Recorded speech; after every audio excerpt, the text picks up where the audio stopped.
Assalamualaikum warahmatullahi wabarakatuh. Salam guru penggerak. Perkenalkan, saya Hamsyah Yusuf, calon guru penggerak Angkatan 7 Kabupaten Maros. Saat ini, saya bekerja di UPT SMA Negeri 14 Maros. Video kali ini merupakan penjelasan saya mengenai tugas koneksi antar materi yang berupa kesimpulan dan refleksi terkait modul 1.1. Modul ini membahas tentang filosofis pendidikan nasional Ki Hajar Dewantara. Mari mulai dari pemahaman awal saya tentang peserta didik dan pembelajaran di kelas. Awalnya, saya menganggap peserta didik adalah sebuah buku yang berisi kertas-kertas putih yang kosong, yang nantinya tergantung orang tua atau guru yang menulis hingga mereka menjadi apa yang diinginkan. Dari pemahaman itu pun, maka dalam proses pembelajaran di kelas, saya sebagai guru lebih mendominasi pembelajaran. Biasanya saya memberikan tugas yang kurang fleksibel dan menuntut anak untuk mengerjakan dengan cara yang saya inginkan. Misalnya, membuat tugas video dan tidak memberikan opsional lain terhadap peserta didik. Akhirnya, proses pembelajaran tidak memfasilitasi mereka untuk mengembangkan potensi yang mereka miliki. Alhamdulillah, saya bersyukur karena diberi kesempatan mengikuti pendidikan guru penggerak ini. Karena setelah mempelajari modul 1.1, mulai dari tahap awal, memulai dari diri sendiri, eksplorasi konsep, kolaborasi, demonstrasi kontekstual, dan elaborasi, saya dapat menyadari kesalahan pemikiran saya tentang peserta didik dan proses pembelajaran. Dan saya lebih memahami tentang dasar pemikiran Ki Hajar Dewantara. Dasar pemikiran Ki Hajar Dewantara yang pertama, menuntun. Ya, dari kata ini saya mengerti bahwa pendidikan merupakan sebuah proses menuntun. Jadi seorang guru harus bisa menjadi sosok yang bisa dijadikan panutan dan ditiru agar menjadi teladan dalam berbagai aspek kehidupan. Jadi intinya, tujuan menuntun ini adalah agar anak dapat mencapai keselamatan dan kebahagiaan yang setinggi-tingginya, baik sebagai manusia maupun sebagai anggota masyarakat. Selanjutnya yang kedua, kodrat anak, merdeka dan bermain.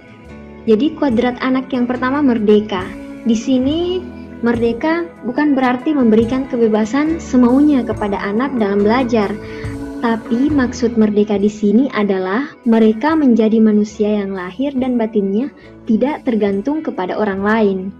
Mereka dapat bersandar atas kekuatan sendiri, dan disinilah pentingnya pendidikan dan pengajaran bagi anak tersebut.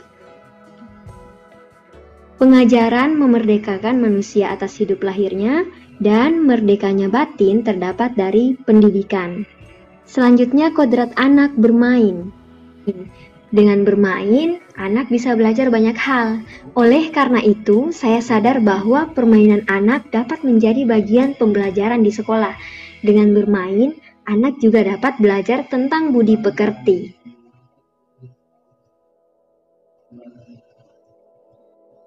Yang ketiga, pendidikan yang berpihak pada anak.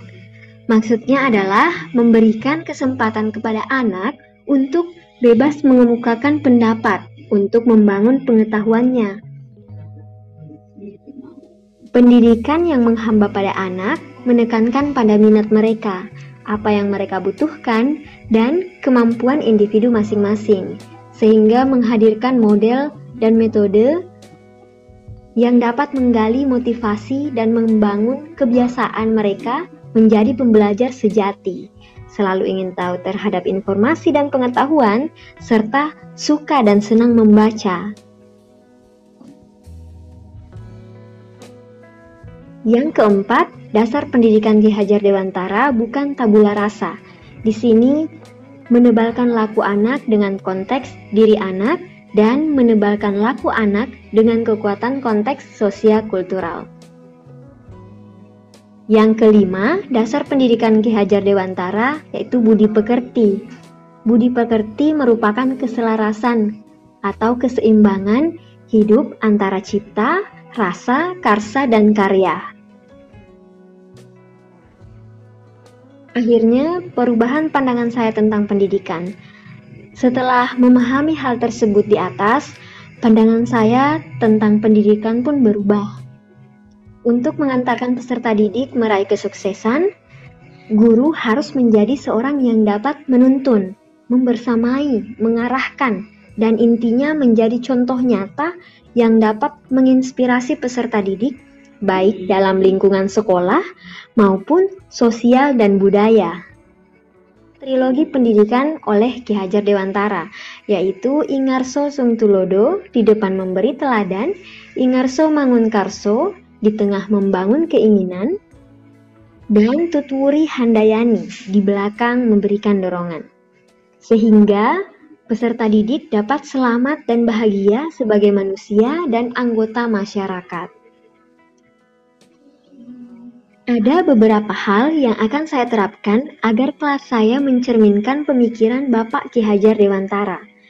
Yang pertama, saya akan menjadi seorang pamong dalam kegiatan pembelajaran. Yang kedua, saya akan melaksanakan pembelajaran yang berpusat pada peserta didik dengan selalu memperhatikan kodrat alam dan zamannya. Yang ketiga, saya akan menjadi pribadi yang lebih baik lagi agar dapat menjadi teladan baik dalam lingkungan sekolah maupun kehidupan bermasyarakat. Yang keempat, saya akan mendesain pembelajaran yang menyenangkan, berusaha mengedepankan kodrat anak yang merdeka dan bermain.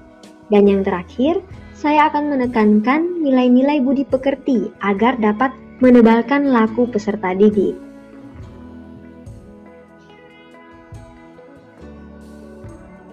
Baik, demikian refleksi dan kesimpulan saya terkait modul 1.1 Filosofis Pendidikan Nasional Ki Hajar Dewantara. Saya mohon maaf jika ada kesalahan. Terima kasih telah menonton, semoga bermanfaat. Wassalamualaikum warahmatullahi wabarakatuh.